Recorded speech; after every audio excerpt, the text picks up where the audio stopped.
When rolling, you can have the option of using a couple different types of foam rollers. You can use a long, skinnier, kind of light, not as intense roller, meaning that it's not as dense and as hard on your muscles. And then another option can be using a shorter roller. This one has a lot of ridges. This is actually kind of like a trigger point type of roller that can dig into the muscle fiber a little faster and harder. So depending on your tolerance, if you're starting out with foam rolling, I highly recommend using a softer roller. So it doesn't hurt your muscles, and until you start to build up a tolerance, then you can start using a harder roller. So typically when you're rolling, you're going to be using different body parts, and depending on how long you need to go in each section, it just depends on how you're feeling. So for instance, if my calves are really tight, I may roll on the calves for a good minute or so. But if I'm not feeling as tight, I may just limit it to maybe 30 seconds for each body part. So I'll demonstrate different types of areas to roll. So typically what I'll do is I'll start on the outside of my glute and just kind of roll back and forth on my glute. And a nice way to get into the what we call piriformis is to do kind of a crossover with your leg and to kind of dig a little deeper into that piriformis, which is a muscle that's really, really deep into your glute. This is sometimes hard to get to with a roller, but sometimes in this figure 4 position, you can get in there. Another area you want to do is to kind of get the muscles around your IT band. Your IT band is a long band that runs along the side of your leg. You don't typically, that typically can get tight with running, but you don't want to roll on the band itself. That doesn't benefit.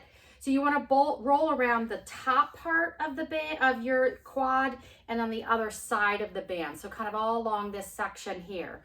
So what I often will do is kind of support myself and just kind of cross this leg over the other leg and go back and forth.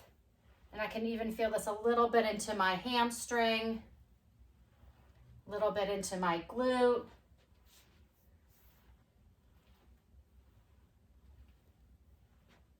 And then once I've done this section of my leg, I'm going to move the roller so I can get a little bit more onto the top of the quad. And you can even get down on your forearm to roll along the side of the top of the quad. Now this is super tight.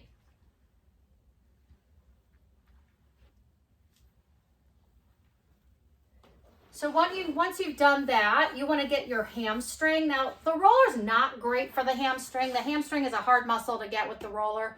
Typically, you can use a stick or a ball. I'll demonstrate using a ball as well. But with the hamstring, you kind of have to support yourself. Now, if you don't have the strength to support yourself, you can always do both legs at the same time. But if you can hold yourself up and kind of cross your leg over the other leg and just kind of dig into that hamstring, and you can kind of rotate around on the back of your leg, different areas of the insertion of the hamstring. The hamstring inserts into 3 different areas, and I often find that the inner leg, the inner thigh, where that hamstring insertion is often the tightest, because often we do not do a lot of stretches for our inner thigh. Another area you can do when you're holding yourself up is to get the calf muscle. This is pretty painful, so make sure you're not getting the top of your shin bone. That could be that's a very thin area where your muscle is. You want to get along the sides of your calf, and you want to get on the back of your calf. So I'm going to roll, and once again, just use a single leg. You can do double leg. If that's easier to start out, you can still feel it. And then once you're ready to advance, you can go to a single leg and really kind of accentuate that rolling out of the fascia and of the muscle to help increase your flexibility and mobility. And you can see I'm kind of rotating all along the side of the calf, and you're kind of just rotating back and forth. Now, if there's a spot when you're rolling that's super tight, just stay there for a little bit and kind of go back and forth a little bit. Pretty painful. You should not be bruising when you're doing a foam rolling. So just a little bit back and forth, even hold that trigger point until it loosens up, maybe holding it for a good 10 seconds, 15 seconds, and then you can start rolling it out again. Once you've done that on both legs, then you can work on the fronts of your leg, which is your quads. And in this is a little bit more fun, but it can be painful if your quads aren't used to getting a little bit extra care. So you're gonna get down into this position and you're gonna go back and forth. So often I'll start out with both legs, rolling back and forth. Once again, spending a good 30 to 60 seconds rolling each section. And then if I want to, I sometimes will kind of lift that back leg up and try to dig a little deeper into the quad if I feel like the double quad together doesn't give me as enough of a massage.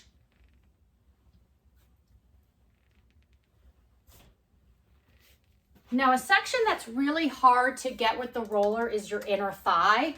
So this is a kind of an interesting position, but to get the inner thigh, what you want to get down on is kind of like doing a plank position. And you're going to get your leg into a 90-degree angle, and you're going to go really slow. And you can even get into the top part of that inner thigh and just kind of go back and forth of the top part. And then you can go even further. And remember, you want to maintain that right angle. Get really kind of into that deep part of the inner thigh. And just kind of rolling back and forth very slowly. None of these motions need to be super fast. There's no rushing.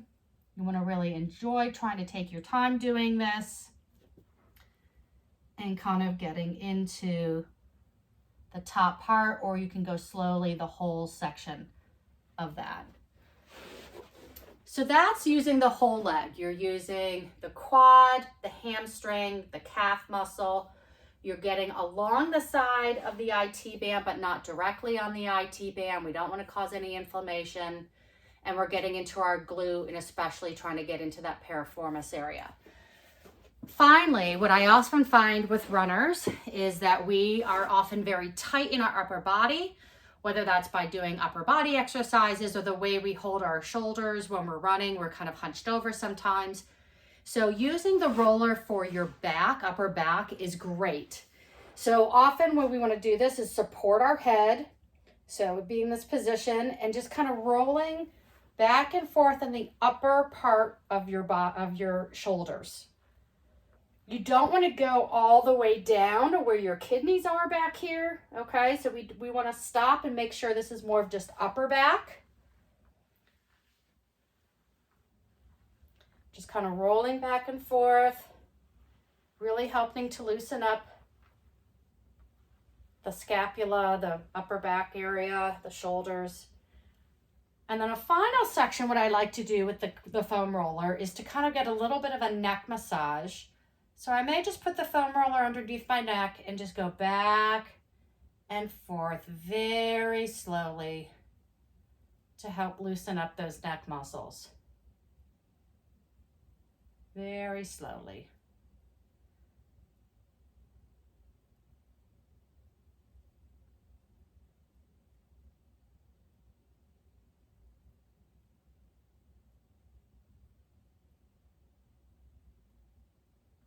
So you can see, obviously I did not spend 30 to 60 seconds on each section, but I want you to try to experiment in finding out what works best for you using both legs. Foam rolling can be done regularly, nightly. I often recommend to do it at night before you go to bed. You can do this also with the larger foam roller. Another thing that I like to do with the larger foam roller is to lay completely flat against it. So my whole body can go against it. And this is a nice opener for the shoulders. So you just lay here and you're trying to press your back to the foam roller. So you're kind of engaging your core. And sometimes I'll even do a little bit of mobility with my arms to really open up my shoulder area and making sure that I'm not having any kind of upper back or upper body kind of tightness that is often associated with running.